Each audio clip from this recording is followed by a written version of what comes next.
അങ്ങനെ ഫൈനലി 2024 ആയിട്ടുള്ള KTM RC125, RC200, RC390, അതുപോലെ തന്നെ അഡ്വഞ്ചർ 250, അഡ്വഞ്ചർ 390 ഇന്ത്യയിൽ ലോഞ്ച് ചെയ്തിട്ടുണ്ട്. ഓൾറെഡി ഇന്റർനാഷണലി ലോഞ്ച് ചെയ്തതാണ്.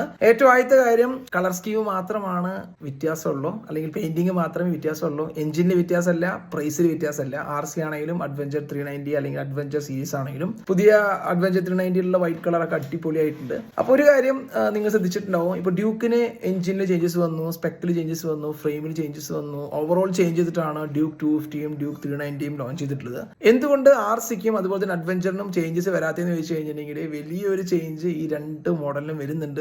RCക്കും വരുന്നുണ്ട്, അതുപോലെ തന്നെ അഡ്വഞ്ചറിനും വരുന്നുണ്ട്. ഓൾറെഡി ഇന്റർനാഷണലി സ്പൈ ചെയ്തതാണ്. അഡ്വഞ്ചർ നോക്കുകയാണെന്നുണ്ടെങ്കിൽ അഡ്വഞ്ചർ ഇന്ത്യയിൽ സ്പൈ ചെയ്തതാണ്. നമുക്കറിയാം ഇപ്പോൾ അഡ്വഞ്ചറിനേക്കാൾ ഫാർ ബെറ്റർ ആയിട്ട് തന്നെയാണ് ആ ഒരു മോട്ടോർ സൈക്കിൾ വരുന്നത്. ഇപ്പോഴുള്ള അഡ്വഞ്ചറും സൂപ്പർ തന്നെയാണ്, അടിപൊളി മോട്ടോർ സൈക്കിൾ തന്നെയാണ്. ഇപ്പോൾ വാങ്ങിക്കുകയാണെന്നുണ്ടെങ്കിൽ ചിലപ്പോൾ കുറച്ച് പ്രൈസ് കുറഞ്ഞിട്ട് നമുക്ക് RC ആണെങ്കിലും അഡ്വഞ്ചർ ആണെങ്കിലും വാങ്ങിക്കാം. പക്ഷെ വരാൻ പോകുന്ന അഡ്വഞ്ചർ അത് 1.5 മുതലായിരിക്കും.